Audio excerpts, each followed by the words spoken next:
AEW Dynamite starts with Kenny Omega and Hangman Adam Page versus Pentagon and Phoenix, the Lucha Brothers, and Lucha Brothers win with their package piledriver team move. After the match, Pac comes up on the Turnatron and says Kenny still hasn't responded, so he's going to remind Kenny what he's capable of. Then he goes into the locker room behind Michael Nakazawa, so Kenny runs backstage, but there's no one in the locker room. Then Phoenix and Pentagon jump Kenny, and Hangman stops them from doing more damage. The Butcher and the Blade, with the Bunny in their corner, versus Cody Rhodes and Darby Allin, and Cody wins for his team with the back spring cutter. Miranda Alizé versus Awesome Kong, with Brandy Rhodes and Melanie Cruz in her corner. Kong wins quick, then Brandy takes some of Miranda's hair. Chris Jericho with Jake Hager and Sammy Guevara in his corner, versus Jungle Boy with Luchasaurus and Marco Stunt in his corner, in a 10-minute time limit match.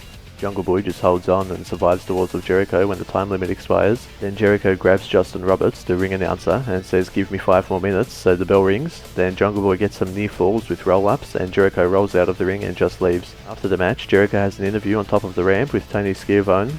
Jericho doesn't admit that he thought Jungle Boy couldn't last 10 minutes with him. Then Jericho wishes Jon Moxley a Merry Christmas, and says he can say yes to joining the Inner Circle on the January 1st episode of Dynamite, because there won't be one next week because it's Christmas. Chris Statlander versus Britt Baker, and the winner will verse Riho for the women's title in 2 weeks on Dynamite, and Statlander wins with a Cradle Tombstone. After the match, Brandy Rhodes comes out to ask Statlander if she'll be part of the Nightmare Collective, and Statlander shakes her finger no, and Brandy drops her with her heel. Nick and Matt Jackson, the Young Bucks, versus Scorpio Sky and Frankie Kazarian for the tag team titles in the main event, and Kaz wins for his team, pinning Matt.